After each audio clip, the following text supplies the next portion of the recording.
আমরা আশা করব অন্তর্বর্তীকালীন সরকার এমন কোনো পদক্ষেপ গ্রহণ করবে না। ইতিমধ্যে অনেকগুলো পদক্ষেপ প্রশ্নবিদ্ধ হয়েছে, আপনারা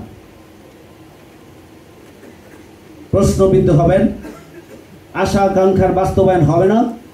যে ফ্যাসিবাদী চক্রের বিরুদ্ধে দেশের ছাত্র জনতার আন্দোলন, সেই ফ্যাসিবাদের দোসররা কিভাবে প্রশাসনের বিভিন্ন সেক্টরে থাকে, রাষ্ট্র পরিচালনার বিভিন্ন সেক্টরে থাকে, এটা হতে পারে না। ছাত্র জনতা তা মেনে নেবে না। আপনাদেরকে সজাগ হতে হবে।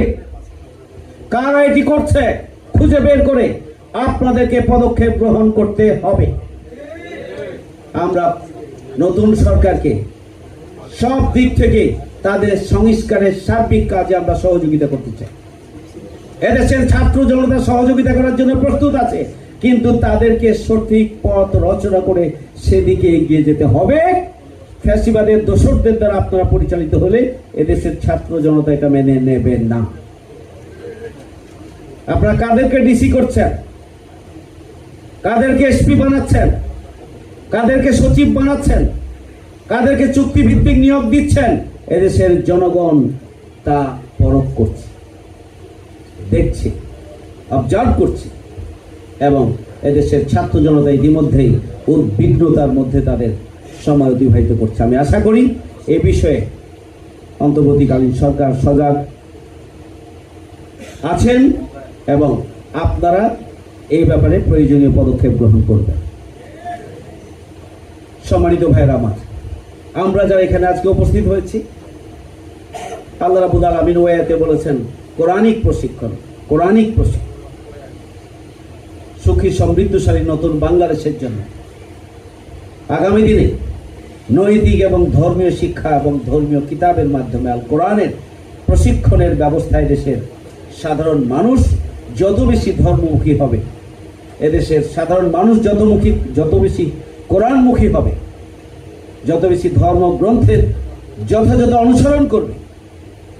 কারণ কোনো ধর্মই মানুষকে দুর্নীতিমুক্ত বানায় না, কোনো ধর্মই মানুষকে অশ্লীলতা এবং বেহায়াপনার দিকে ঠেলে দেয় না। প্রত্যেকটি ধর্মের একটা নৈতিক শক্তি আছে। সুতরাং যদি আমরা সেই ধরনের একটি শিক্ষা ব্যবস্থা, যেখানে মানুষের মৌলিক মানবিক গুণাবলীর বিকাশ হবে, যেখানে রেশনালিটি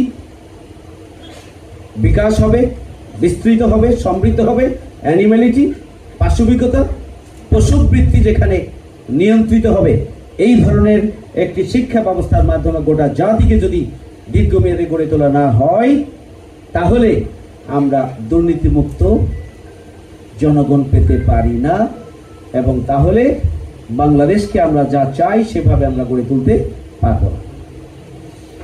সংগ্রামী ভাই বন্ধুগণ, বাংলাদেশ জামাত ইসলামী আসুন এই নিউ মার্কেট থানাকে জামাত ইসলামী একটি শক্তিশালী গণভিত্তি রচনা করার জন্য আপনাদেরকে ভূমিকা পালন করতে হবে। আপনাদেরকে যেমন চক্রান্তকারীদের চক্রান্তের ব্যাপারে সজাগ সচেতন থাকতে হবে, ঠিক তেমনি ভাবে এই অর্জনকে প্রশ্নবিদ্ধ করার জন্য যারা লুটপাট, ভাঙচুর এবং চাঁদাবাজিতে লিপ্ত রয়েছেন তাদেরকেও প্রতিহত করার জন্য আমাদেরকে জনগণকে সাথে নিয়ে সজাগ থাকতে হবে, ভূমিকা রাখতে হবে। 3,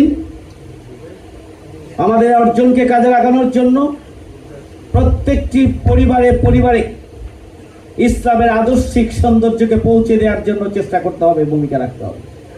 এমন কোন পরিবার থাকবে না যেখানে ইসলামের আদর্শিক সৌন্দর্য পৌঁছানো সম্ভব হয় নাই।